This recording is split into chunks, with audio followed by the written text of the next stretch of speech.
ব্রাজিলের হয়ে কি নেইমার বিশ্বকাপ খেলবে? এটাই যখন সবচেয়ে বড় প্রশ্ন, ঠিক তখনই তার ক্লাব সান্তোসে বাড়ছে দুশ্চিন্তা। ক্লাবের চিকিৎসকদের চরম ঝুঁকির সতর্কবার্তা সত্ত্বেও তাকে বুধবার দলের অনুশীলনে দেখা গিয়েছে।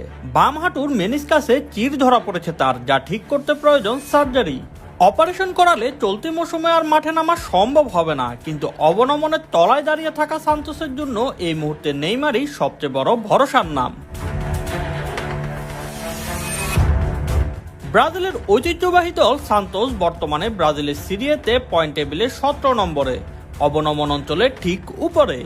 বাকি মাত্র 3 ম্যাচ।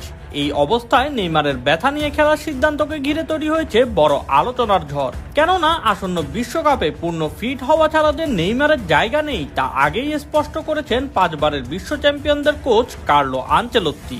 সাম্প্রতিক সময়ে আনচেলোত্তি স্পষ্ট জানিয়েছেন, আমি 1 বা 2 ম্যাচের জন্য ফিটনেসের ঘাটতি থাকা কোনো খেলোয়াড়কে দলে ডাকতে পারি, কিন্তু পুরো টুর্নামেন্টের জন্য শারীরিকভাবে প্রস্তুত নন এমন কাউকে অন্তর্ভুক্ত করা আমার জন্য অসম্ভব। আমাদের এমন খেলোয়াড় দরকার যারা নিজেদের সেরা অবস্থায় থাকবে।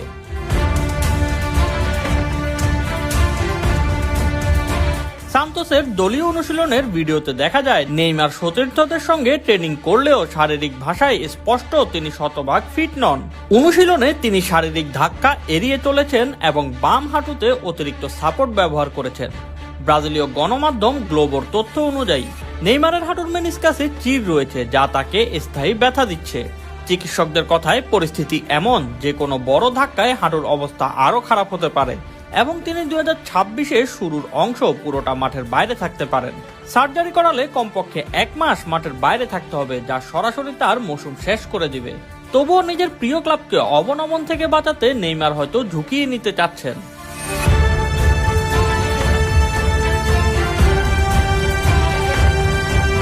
সান্তোস দ্বিতীয় বিভাগে নেমে যাওয়ার সম্ভাবনা এড়াতে নেইমারের মতো সুপারস্টারের উপস্থিতি বড় পার্থক্য করে দিতে পারে, কিন্তু তার ফিটনেস এবং তার কেরিয়ারের ভবিষ্যৎ এই মুহূর্তে চরম অনিশ্চয়তার মুখে।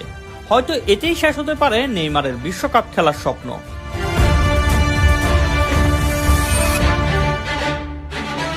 Shoaib Shams, BD sports time.